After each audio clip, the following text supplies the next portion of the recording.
হুগলি সাংগঠনিক জেলা বিজেপি মহিলা মোর্চার বাগবাজার থেকে একটি মিছিলের আয়োজন করে চন্দননগর থানার সামনে পৌঁছায়। থানার সামনে তারা ঝাঁটা দিয়ে পরিষ্কার করেন এবং গঙ্গাজল দিয়ে শুদ্ধিকরণ সম্পন্ন করেন। সম্প্রতি আরজিকর মেডিকেল কলেজে ধর্ষণ ও খুনের ঘটনার পরিপ্রেক্ষিতে কর্মসূচির আয়োজন করা হয়। ঘটনার জেরে টালা থানার অফিসার ইনচার্জ অভিজিৎ মণ্ডলকে সিবিআই গ্রেপ্তার করেছে। পুলিশের ভূমিকা নিয়ে প্রশ্ন ওঠায় জুনিয়র চিকিৎসকেরা আন্দোলনে নামেন, যার ফলস্বরূপ রাজ্য সরকার কয়েকজন পুলিশ আধিকারিককে পদ থেকে সরিয়ে দেয়। বিজেপির অভিযোগ, পুলিশ ধর্ষক ও খুনিকে আড়াল করতে তথ্য প্রমাণ নষ্টের চেষ্টা করছে। এই কারণে চন্দননগর থানা শুদ্ধিকরণের প্রয়োজনীয়তা দেখা দিয়েছে।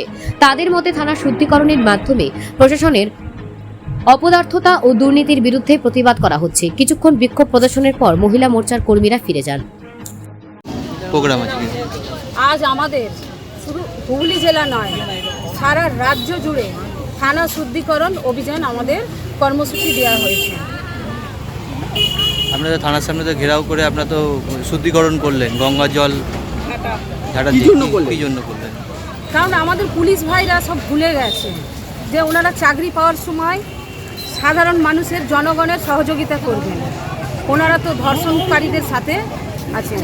এই জন্য আমরা প্রথম কাজ যে টালা থানার ওসি করেছিলেন, কারণ আমরা প্রশাসনের কাছেই তো ভরসা, ওই কারণে আজকে আমরা পুলিশ প্রশাসনের থানার সামনে এই শুদ্ধিকরণের কাজটা করলাম, যাতে ওনারা ওনাদের যে শপথ নিয়েছিলেন ওইটা যাতে ওনারা মনে করতে পারেন।